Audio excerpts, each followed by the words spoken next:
Welcome, everyone, to another episode of the Positively Trek podcast. I'm one of your hosts, Dan Gunther, and with me, as he is every week, is the wonderful Bruce Gibson. Bruce, Merry Christmas, Happy Holidays, and all that jazz. How's it going? It's the most wonderful time of the year. Merry Christmas, Dan. Happy Holidays. Happy New Year, everybody. Happy Hanukkah. Happy everything. I love it. I love it. Really excited to be talking to you.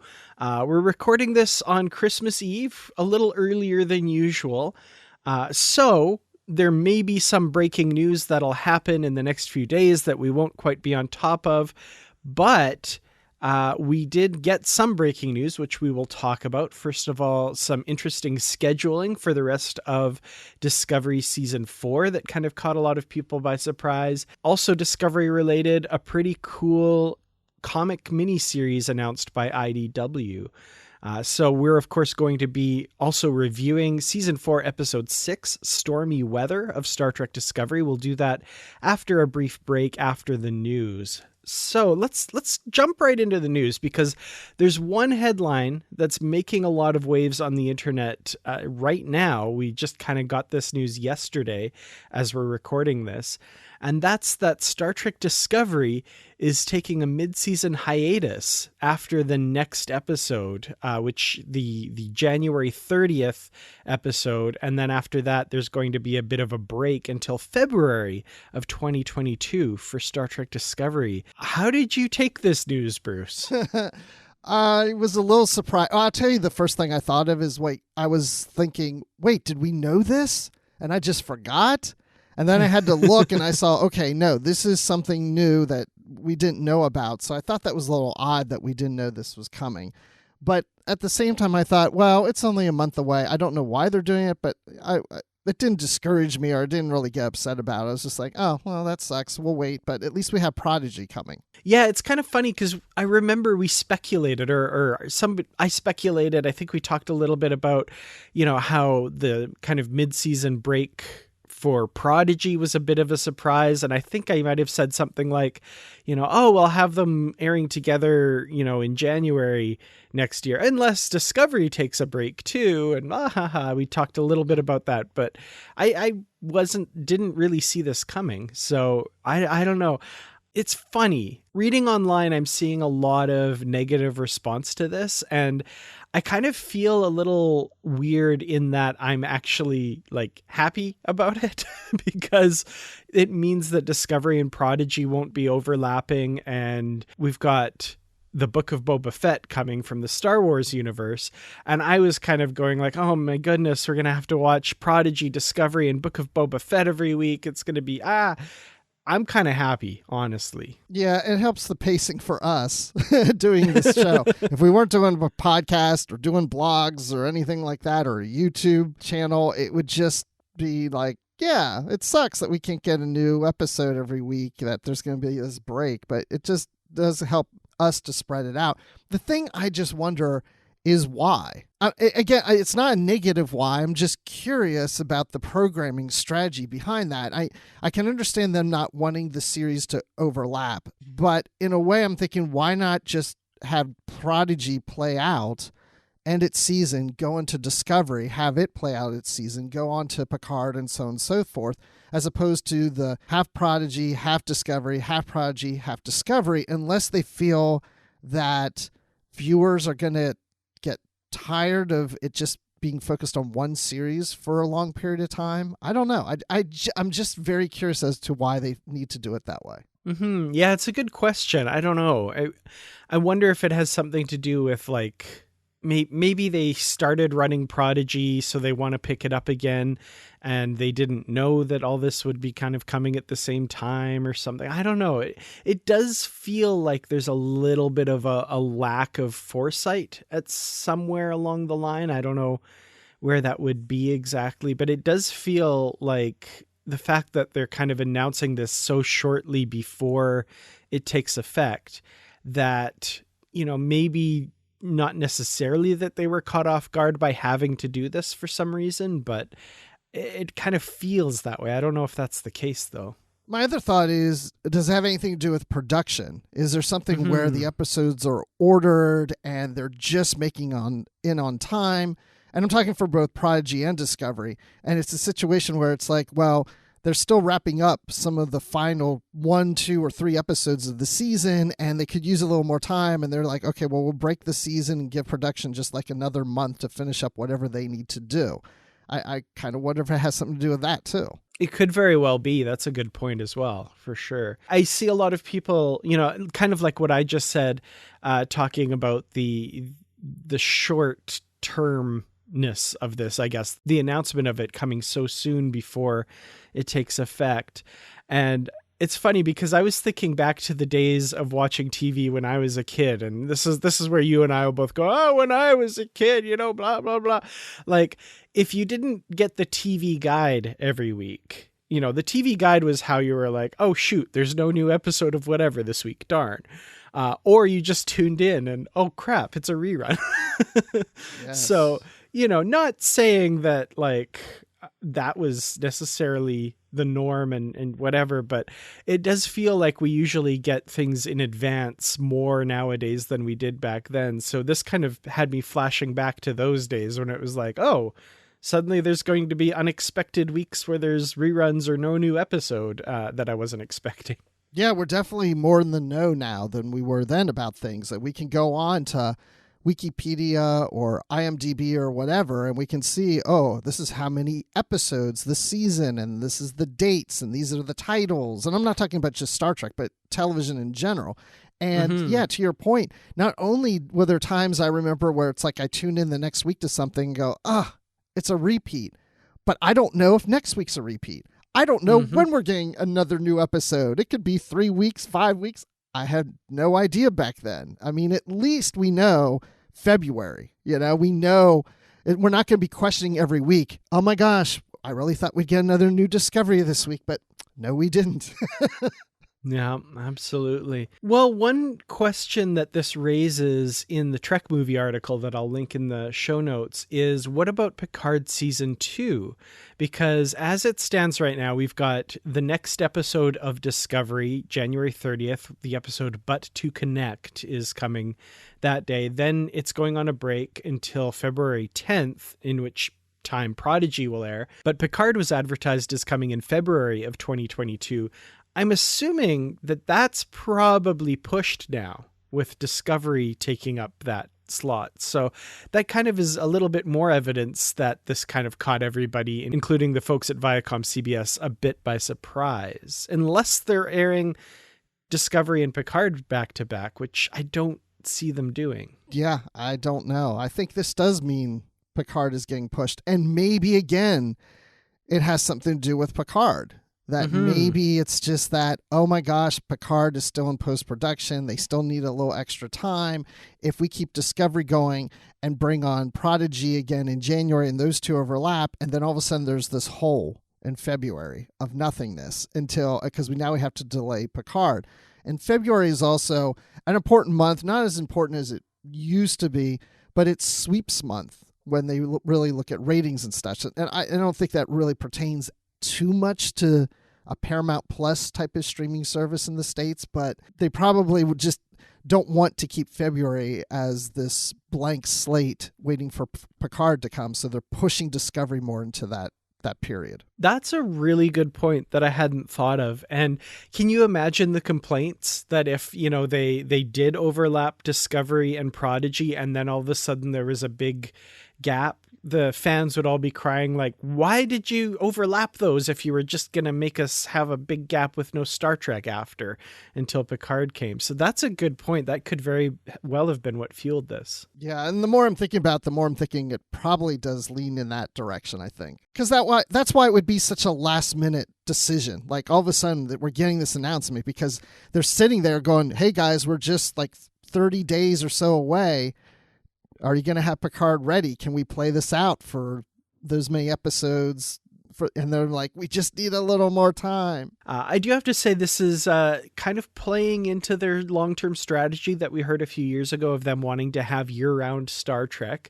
So the kind of more spread out it is and not overlapping, the better, I think, for that kind of strategy. So I'm kind of pleased that we'll just be able to focus on Prodigy without Discovery being there at the same time. And I was kind of worried about Prodigy being a little bit of an afterthought. Oh, let's talk about all the stuff that happened in Discovery this week. Oh yeah, and also Prodigy did this, and this kind of thing. So I'm glad we'll be able to do a bit more of a focus on that rather than having to dilute the two of them together. So I'm kind of pleased for that, but I do understand fans that are disappointed in this news when, the momentum of the season is going and you don't necessarily want to break that up. So yeah, I get it though. But at the same time, I'm thinking, but we're still getting new Star Trek. Like, I'm actually looking forward to then that following week of getting Prodigy. And it's like, okay, and then let's get back to some Prodigy again, finish that up. And then we'll go back to Discovery again and finish that up. Yeah, I mean, I'm just glad we're getting new Star Trek every week. Come on. Yeah. Absolutely. Well, speaking of new Star Trek, television isn't the only way to get new Star Trek stories because, of course, we have the novels and the comics, and IDW, the publishers of Star Trek comics, have just announced a new miniseries called Adventures in the 32nd Century. And this is a miniseries that stars Star Trek Discovery supporting characters. So this looks pretty cool. I like that it's not just, some Discovery story using the crew. It looks like they've got kind of an interesting angle that they're taking on the Star Trek Discovery story using these more minor characters. So the first issue will focus on a very minor character in the eyes of some, I guess, but a very major character in the eyes of others, which will be Cleveland Booker's cat, Grudge. So, yeah, I don't know how I feel about this, honestly, because when I saw this announcement, it was about Grudge. I was like, flashbacks to the Waypoint comics, where we only got the only Star Trek Enterprise comic ever done was the short story in Waypoint about Porthos. And Porthos goes like back in time and helps Archer. Like, it was cute, but that's not something that's going to get me excited to go into a series. But that was the first thing that popped in my mind. I'm like, is this like some adventure of Grudge, or is this like the day in life of Grudge?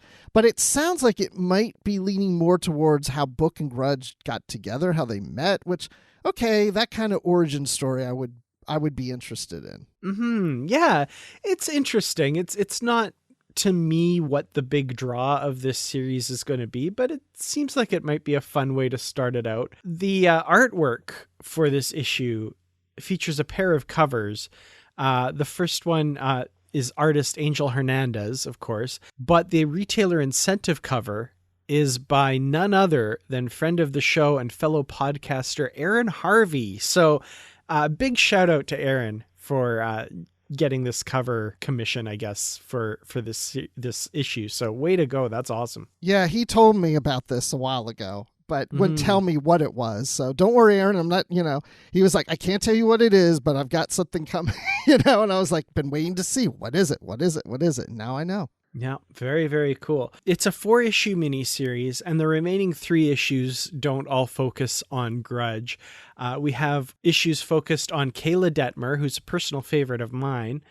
We have Linus, the Saurian, and Ensign Adira Tal, all from Discovery. So I'm excited about this series. I like that they're focusing more on the kind of less primary characters, the more secondary characters of the show. Yeah, absolutely. I like that we're giving the characters a chance that they're not giving in the series. We're going to get some backstories or some other adventures that they're doing on the side or whatever it is. I think probably the one I'm a little more interested in is Linus, because that's the character that we know the least about. Detmer, I'd like to know more about her. Adira, I feel like we've gotten to know a lot about them, but yeah, it'd be interesting, especially I would like it to maybe a little more backstory. So I'm not sure if these are backstories or if these are things that are more current or not. Definitely excited to find out, though, for sure.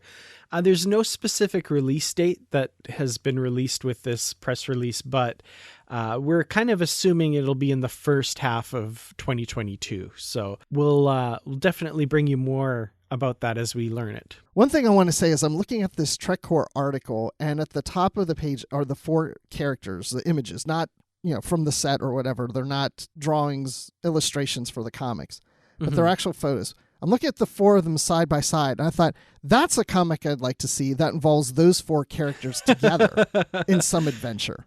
Yeah, it looks like they're all like have determined looks on their faces. So it looks like they're all ready to head out to face some sort of, yeah, I love it. That's great. This team, this crack Starfleet team. Yeah, so maybe you do an issue on each one of them, and then when you get to issue 5, it's an adventure of you bring the four of them together. Oh, there you go. That would be fun.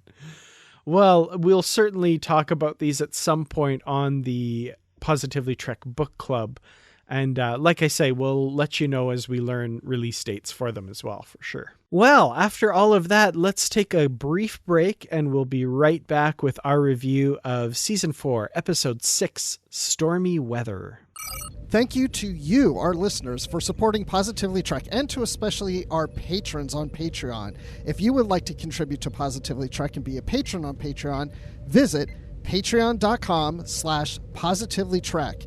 You'll get perks like early access to episodes and bonus content. And for those who are in the higher levels, you get shoutouts and associate producer credits and much more. And speaking of shoutouts, let's give a shout out to Carl Morris, Joyce Marin, Jim Stoffel, Dave Garcia, Rick Young, Paul D. Kinnear, and John Blaber. Thank you all for your support. Now let's go back to the show. I don't know if this is actually you, but I'm going to choose to believe it is, rather than some part of my subconscious. Because if spirits do go on, that means Leto, Kahim, everyone else I've lost.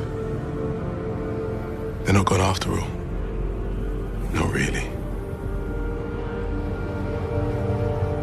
Goodbye, Dad.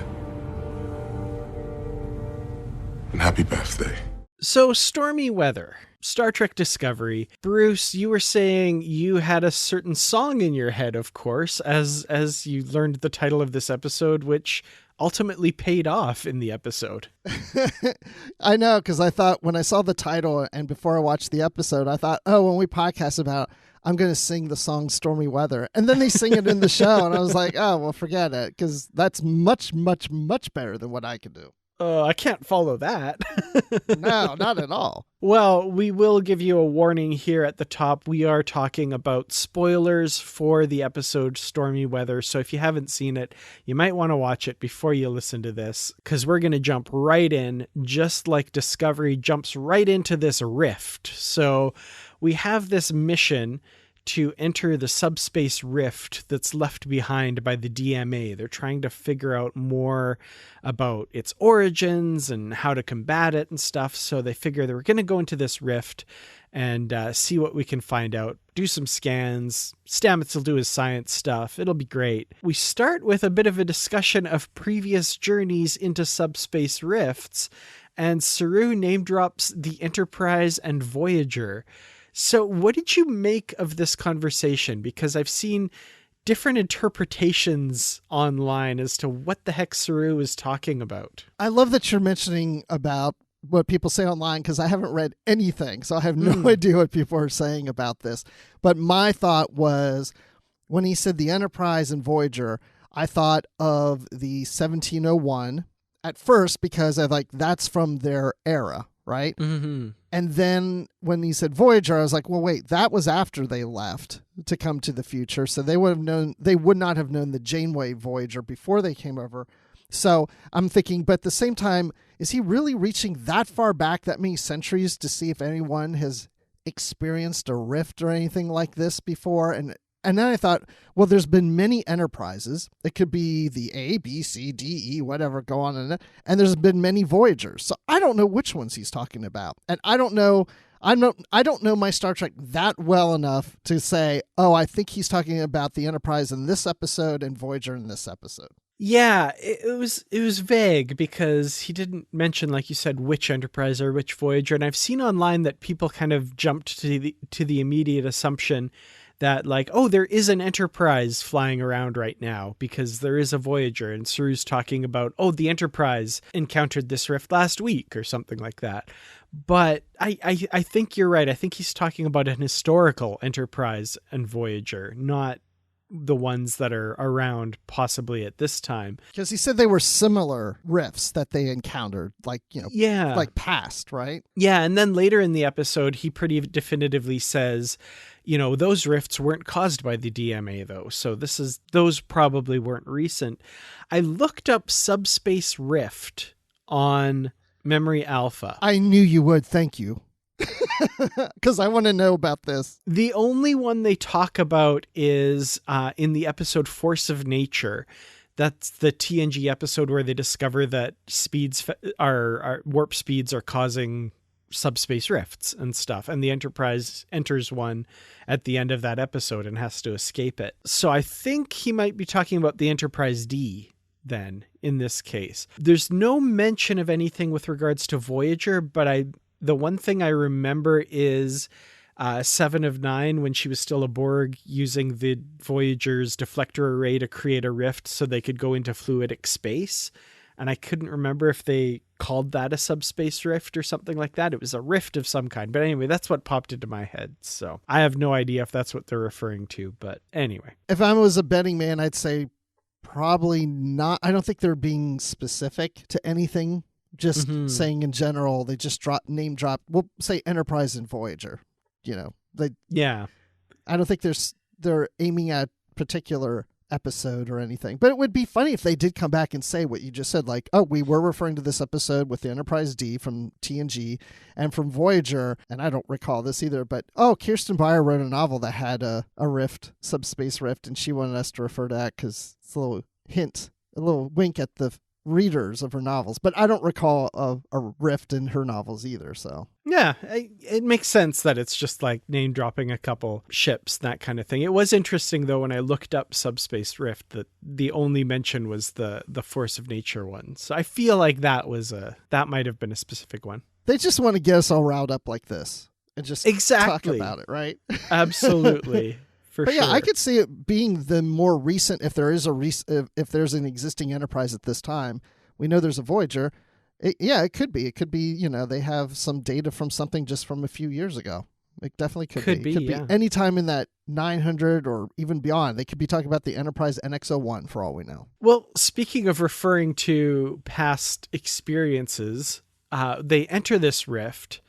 And they find this void of nothingness. It's just black and there's no navigational markers. Like there's no way to maneuver or anything like that. It's just this black void. My brain went to, do you remember the season 2 TNG episode where Silence Has Lease, where they go into this blackness and they keep encountering weird things and stuff? Yes. My brain was totally there for this part. It did remind me. I was thinking of something about TNG that I couldn't remember specifically, but I was like, this has a familiar feel to me from TNG. I remember something kind of like that. It also, to me, felt like V'ger from the motion picture. Not the nothingness, but just that whole, just this vastness of something, and it's quiet, and I don't know. I just got vibes from that, too. I could see that pullback shot of Discovery where it keeps getting smaller and smaller in the frame. That felt very V'ger-ish, yeah. Yeah, I kept expecting, like, when they launched the dot, like, I expect it to get further and further and further away and then start coming at them from the other side or something, like in that episode. And that's not what happens. It starts to disintegrate, starts to get eaten, as they say. So, yeah, there's kind of this barrier, this boundary, I guess, that seems to be closing in on them. That's destructive to their stuff. So I'm very articulate about this episode, clearly, but yeah. So that's kind of the impending doom of this episode, as this kind of closes in on them. This and at that point, I'm also thinking of the TNG episode "Remember Me," where Dr. Crusher's in that bubble universe and it's like contracting and stuff. I don't know. This episode just had so many little touchstones that made me think of other episodes. I like that. Burnham's just like, we can do this, people. We can get out. We just need to figure it out. Like there's, trying not to panic, keeping her cool, keeping the cool of the bridge crew and everybody.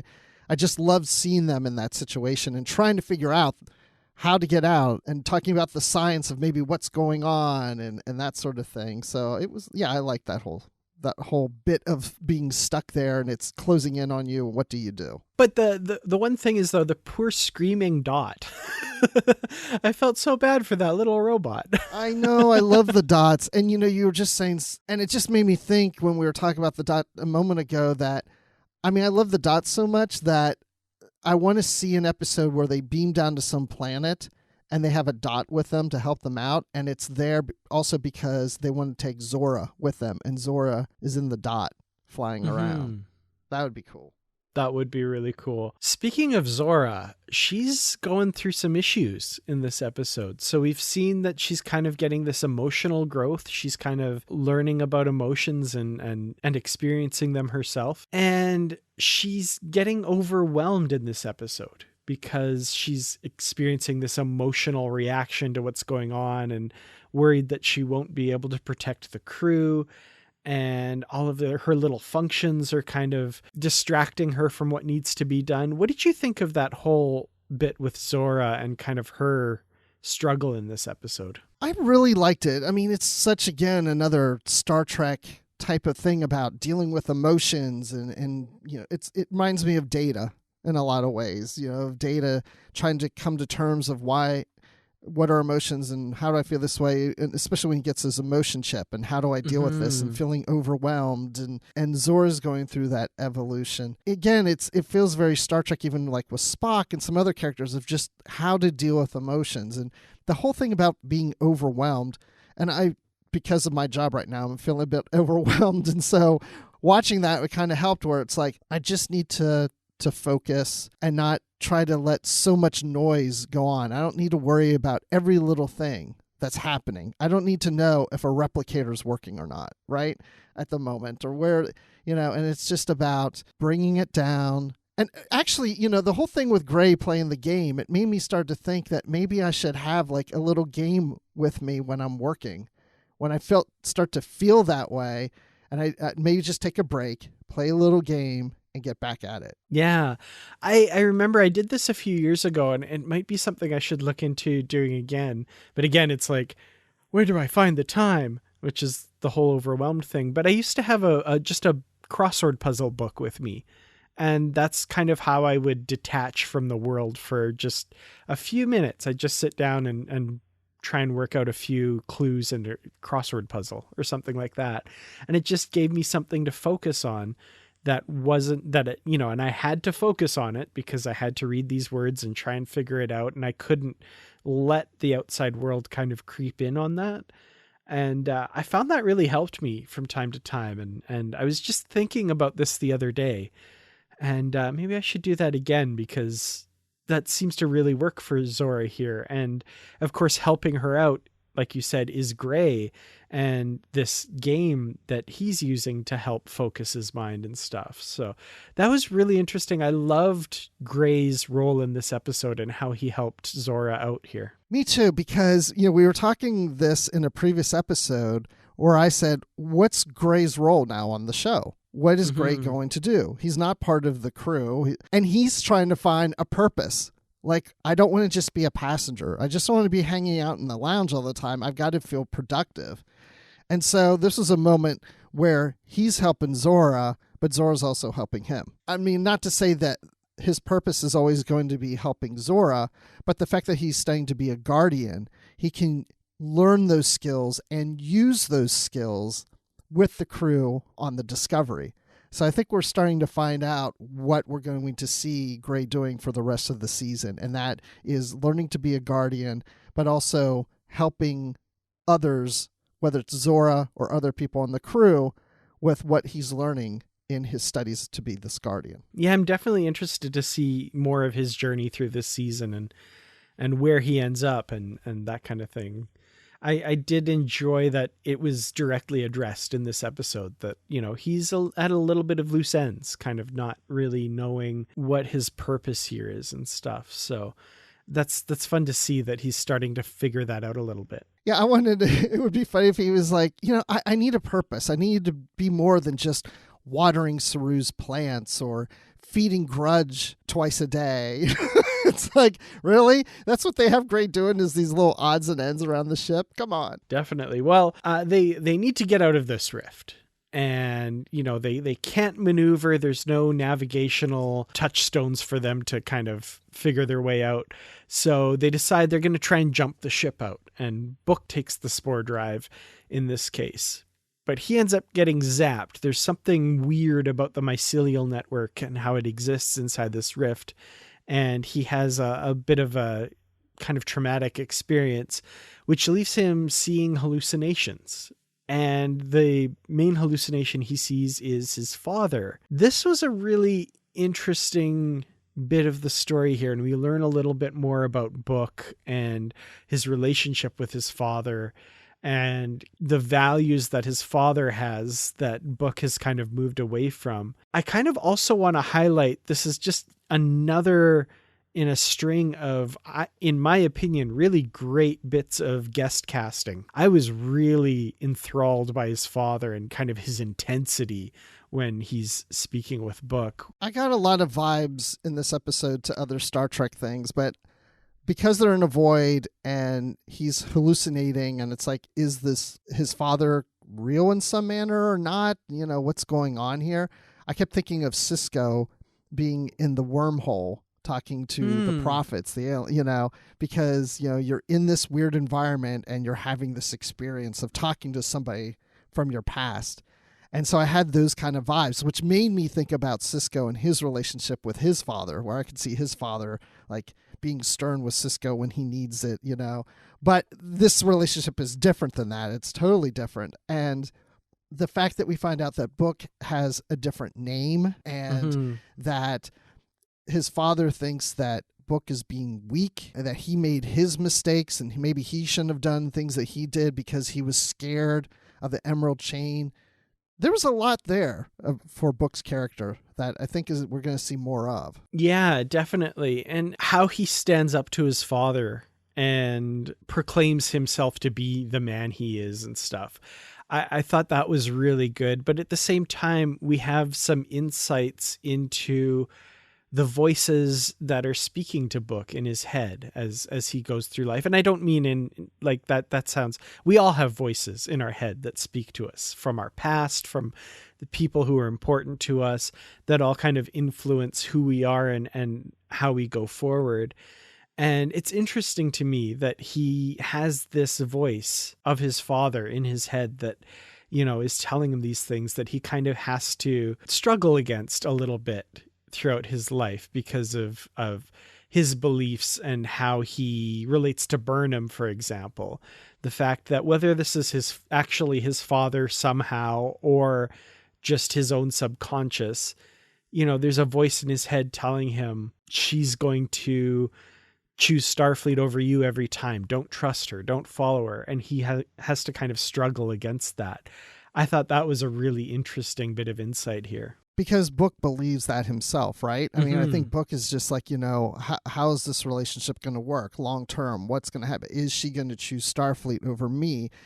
I'm following her. How long do I need to keep following her? When do I need to do what I maybe need to do? And if I need to go do something, is she going to follow me? Or is she always going to choose Starfleet over me? And then he probably rationalizes that and says, well, no, all is good. And maybe I'm overthinking it. But I think at the same time, he's saying that little voice in the back of his head is something his father would tell him. No, you're right. You got to be worried about this. You've got to decide what you're going to do with your life and what your relationship is going to be like with her. Your parents' voices can always be there in the back of your head. And as a parent now myself, I keep that in mind when I'm, talking to my daughters about stuff is, whatever I'm saying to them that, when they're 30 or 40 or 50 years old, they may hear my voice in the back of their head. So I want to make sure it's the right messages. And then, but those who have, struggles with their parents, those voices aren't always the best advice. And if anything, they're just there to remind you that, you've had struggles and you're mad and you're angry at how they treated you and what they said to you. And how do you suppress that? Because it just never really seems to go away. Yeah, that's a really good point, and great insights there for sure. I really like that. Speaking of Book's past, and you briefly mentioned this as well, and we've gotten some talk about it in previous episodes, but his name, Cleveland Booker, isn't the name that he was given as a child or anything like that. And I think in a past episode, they've alluded to, you know, where did you get the name Cleveland Booker? And he said, oh, it's a story I'll tell you sometime. And we still haven't gotten that story yet. But I found this episode interesting in that the idea of identity and chosen identities came up a few times with Book, but also with Gray and Zora. Zora chose her name, and Gray mentions that he chose his name as well because he thought it sounded cool. You know, and this is a theme that's come up in Discovery before, but I thought it was interesting this particular episode highlighting that found identity or that chosen identity, that decision to change something fundamental about yourself and go forward with that new identity. I don't know. I just thought that was an interesting theme in this week. It is interesting that they went there with that. I don't know really. I guess it is what you're saying, like choosing your identity. So by choosing your name, it chooses your identity. I haven't really thought that much about it, about how I feel about people changing their names all the time. I mean, of course, it happens a lot of times when someone gets married. Typically, you know, a woman, she takes her husband's last name. So there's name changing there going on, and people take on nicknames. And so we don't always go by the names that we're given. As a matter of fact, I remember my brother's wife, when she was younger, she had a dog that I was always heard her family refer to as one name. And then I found out that wasn't even the real name. I'm like, they named the dog, but then called it something totally different. Why didn't you just name the dog the name you're going to call it? You know, but yeah, I guess it is about identity. The other thing I thought of, it's so weird how this episode just reminded me of other things in Star Trek. It made me think of Number One, because Number One chooses the name of Una, and we're going to find out more about Number One's name in Strange New Worlds, about the last name. But even in the novels, Una or Number One has had a few various names that contradict between novels and comics. But it's also been identified in those books that Number One's name is hard to pronounce by humans, so she has chosen a name or different names that people can use for her. I don't know if the show's going to play it out that way, but it made me think of that too. So this whole idea of choosing names is quite interesting to me. Yeah, and I don't know that I have any kind of conclusions to draw yet. I just thought it was interesting that this kind of keeps coming up and that it's something that they're kind of focusing on this season. And I feel like a lot of it is saying, you know what, we're born as something, right? And then our parents give us a name and we're given an identity. But as the title says, Discovery, we're discovering ourselves as we get older. And once we get to the point of self-discovery and know who we really are we really what we thought we were or what others thought we were when we were younger, when we were born? On a personal level, you know, I grew up in the Lutheran church and I was baptized as a baby. And I started to explore other types of Christian religions, Christian churches, when I got to college. And I got rebaptized at a church that fully dunks you in all of water and out. It was a different type of church.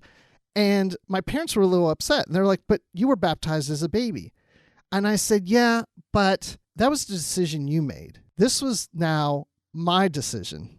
Now that I'm an adult and I think on my own, I wanted to make the decision. Now, my views of religion and Christianity and stuff have changed even over time since then.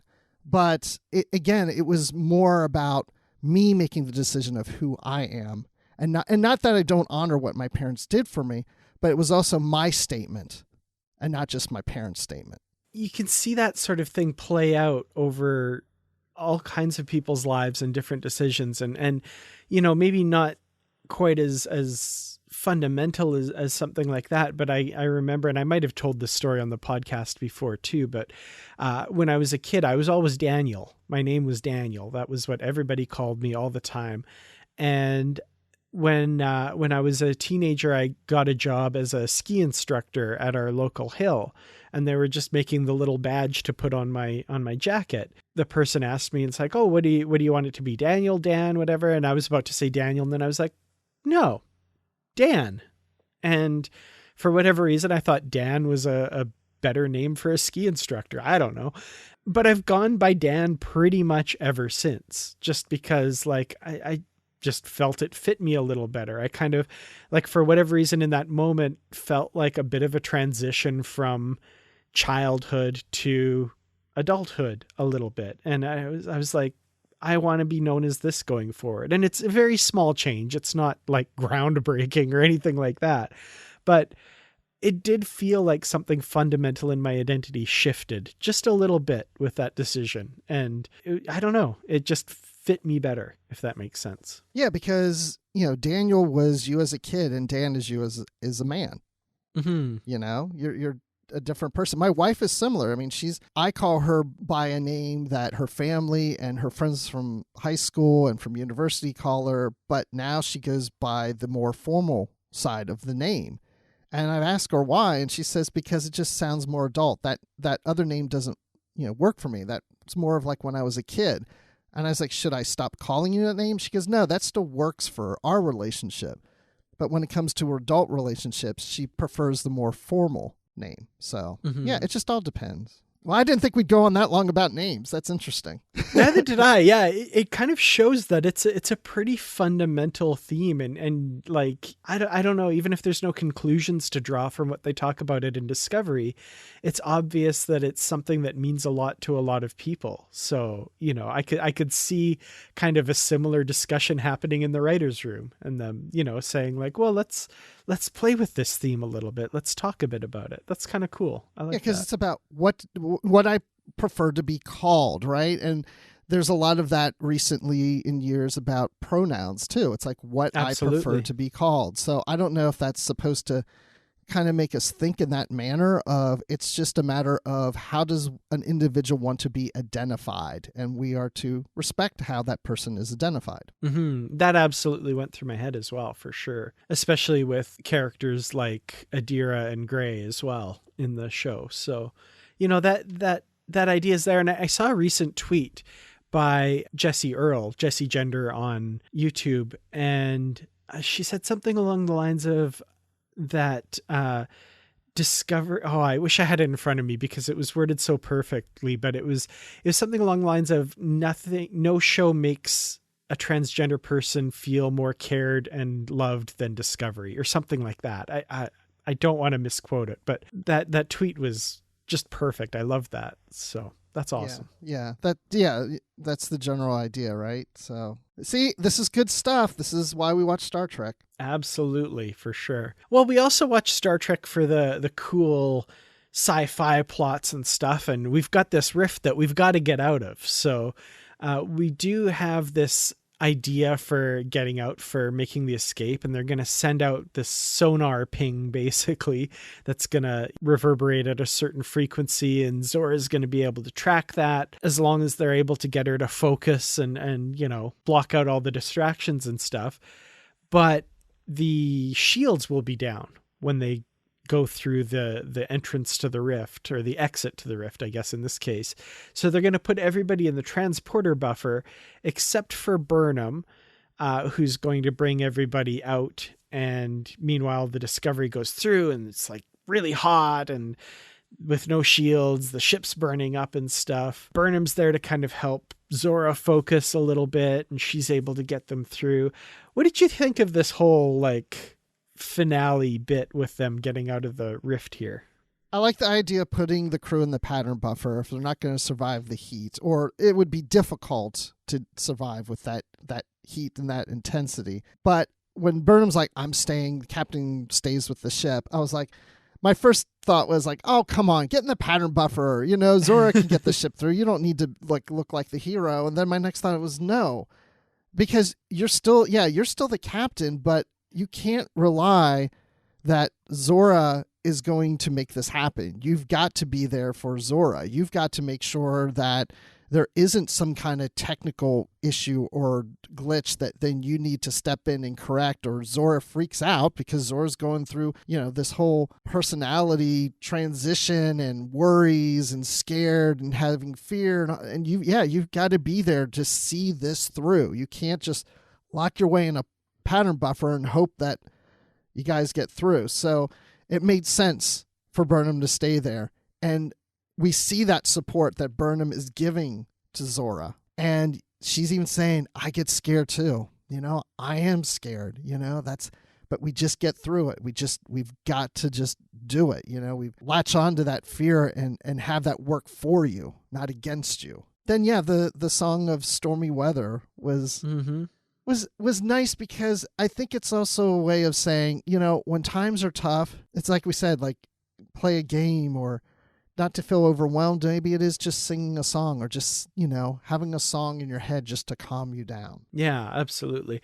I enjoyed this. I thought the peril was interesting and that sort of thing. And yeah, Burnham giving encouragement to Zora and stuff. That was really good. Some of the peril I thought felt a little manufactured at times, where, in previous episodes, I hadn't really had this feeling. This one, for whatever reason, I was just little things like, I don't know why Burnham's necessarily on the bridge at that moment. That's a pretty exposed area that's going to catch a lot of this. Yeah. Just go sit in sick bay and set up a console and talk to Zora that way, or something, I thought why don't she lock herself in the bathroom? It might be a little cooler in there. It might be more insulated. Yeah. Go to the bathroom, turn on the AC, just let's relax a little. But, of course we want the image of her in the command chair commanding the ship and stuff. But it just, some of that stuff, I was like, I feel like they could have made some different decisions that would have made this a little bit, maybe not as dramatic on screen, but make a little bit more sense that way. So unfortunately, watching that was just kind of in the back of my head the whole time, which distracted me a bit. That said, I love the scenes. Sinequa Martin Green is so great as Burnham, and, this acting between her and Zora and that sort of stuff I did enjoy, and I thought really relevant to some of the themes of the episode and stuff. So yeah, it was fun. And of course, when Discovery does finally get out, that's not just going to buff out. They need to spend some time in the space dock getting some major repairs there, by the looks of it. You know what occurred to me the second time I watched that scene is, because I keep running through my head, especially because Zora is being focused on, is that whole Calypso short trek, right? And why is the Discovery look more like the original Discovery and not this new refitted Discovery? And we see that scene where we have Saru and Book talking, and it's mentioned how amazing programmable matter works. And I thought, is this a little piece of breadcrumb they're giving us in the back of our head? Because at some point, Zora's going to use programmable matter to reshape the ship into the way it used to look, for whatever reason at some point later. Because I just thought that was an interesting little line just to place there. Yeah, I had that similar thought. I was also thinking of Calypso, and with, of course, the evolution of Zora and stuff. And I was wondering in the back of my head, what if, and I don't know how I would feel about this, and I'm curious how you would feel about it. What if they totally didn't address that part and just retconned it so that the Discovery in Calypso looks like the Discovery does now? Would that bug you too much that doesn't match up? I have had those same thoughts too. They just might go, screw it, It would bother me a little, but I could get over it. And just, if I want to make it work in universe, I could say, oh, well, maybe that was a different timeline. Yeah. Okay. Well, they do get out, like we said, and having to undergo these repairs, and kind of taking off from last week and the Akali family tree artifact thing. Burnham's decided to create her own family tree, and we see little snippets of her found family as well as her adopted family and stuff. We've got Spock and Sarek and Amanda, but also Tilly and Saru and all of her friends on Discovery. And Zora decides to make her own as well. I loved these scenes. I thought that was really cool. And I also loved, although it made me sad, how much focus there was on Tilly in these trees. I noticed that too. Because I'm like, oh. And it's almost to the point where I forgot that Tilly wasn't there until they did those. And I was like, oh yeah, Tilly. Now I feel cheated. Yes. I had the same thoughts too. Absolutely. And my other thoughts were, okay, I can understand a family tree.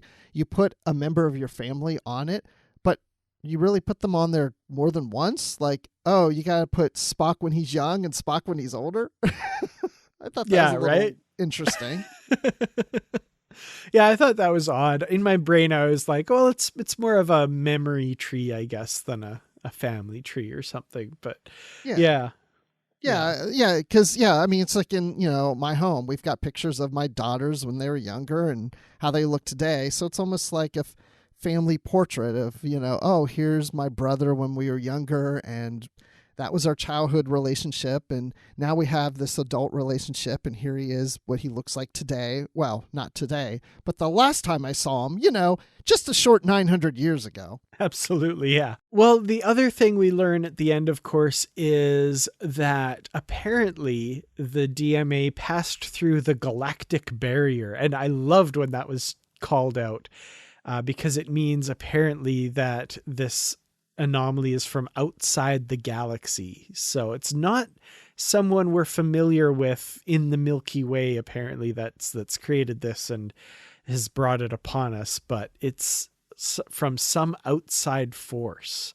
So do we have any kind of speculation as to who that might be? Or probably no one we've seen before, but I'm hoping it's no one we've seen before, because I like to get some new stuff. I don't want it to always to be it's something familiar that's returning, but I haven't really given much thought to it because in some ways it didn't want to. I just kind of want to see what happens. Mm-hmm. I saw some speculation online. I mean, you think outside the galaxy, there's only a few that we've gotten in Star Trek's past, the main one being the Kelvins, who were going to invade our galaxy in the original series at some point. So I don't know. That's an interesting shout out. Could be them. The other shout out that we didn't mention earlier that I just want to say I did catch it was when everyone's going into the transporter buffer and they say, oh, there is, Starfleet history of someone surviving in a transporter buffer long term. Of course, referring to Scotty in the TNG episode Relics. So I did catch that one. Don't worry. Yeah, I caught that one too. I thought that was pretty cool. Well, with that, any final thoughts / anything we haven't mentioned in this episode with regards to Stormy Weather? I think we've mentioned most of what I guess I would want to say. I mean, there's still a lot of little things in there that were really good, little touches between different characters. But overall, I thought this was a really great episode. I think the last 4 episodes, maybe 5. Where are we now? No, I'd say last 4. Last 4 to me have been really strong. And I love the direction the series is going in at this point. And the writing style, I'd like to see this continue in the manner that we began these last few episodes. And so this is up there with the others. And even though I said I haven't really been reading online, I did briefly look at our discussion group. And I think someone said something about, this being, or I think I saw a couple people saying this being like one of their top 5 Discovery episodes.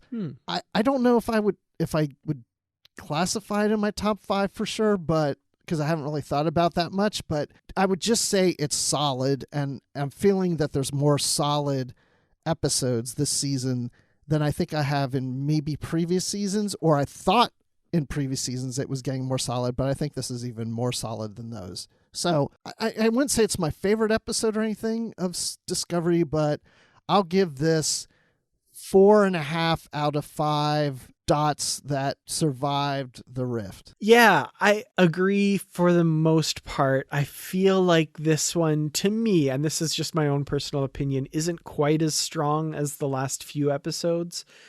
Last week's just is still going to have an amazing place in my heart. I love that episode. This one, it's a very good episode. Solid. That's a great way to describe it. It's a solid episode for sure. Very good back to front. Definitely, like you said, this show is just really finding its footing and really getting to a good place. So yeah, I really enjoyed it. One question I wanted to ask, though, is this the first time we've seen Dr. Pollard this season? Yes, because I keep waiting for her to return because I'm like, is she still there? I kept wondering that all season, so I was very pleased to see her. Okay, good, because I was like, Dr. Pollard, she's there. We haven't seen her in ages. Okay, cool. I'm glad I haven't just missed her somewhere. So I'm glad that they had her here. Also, the return of the main crew. I thought that was great. I was so happy to see Detmer and Awoshikun and all the rest for sure. So, and Bryce was there too. That was awesome. So yeah, I'm going to have to give this one 4 out of 5 hallucinations caused by a spore drive malfunction, but they're good hallucinations. Yes, only the good ones. Yes. Absolutely. Well, I'm curious what everyone's thoughts on this episode are. Please reach out to us, positivelytrek@gmail.com, or comment on our discussion thread for this episode in the Positively Trek discussion group on Facebook, and we're also on Twitter @PositivelyTrek. And Bruce, where can people find you? Admiral_Rex on Twitter. That's Admiral with the underline Rex. And you can also occasionally hear me on the Star Wars Report podcast and on Literary Treks. Excellent. You can find me on Twitter @Kertrats, that's KERTRATS, youtube.com/Kertrats Productions, Instagram, I'm Kertrats47, and also thank you so much to the Patreon supporters for your help in bringing these episodes to you. We could not do it without you. Patreon.com/PositivelyTrek if you're interested in helping the podcast out. Thank you all so much for listening this week. We'll see you next time. Until then, stay positive.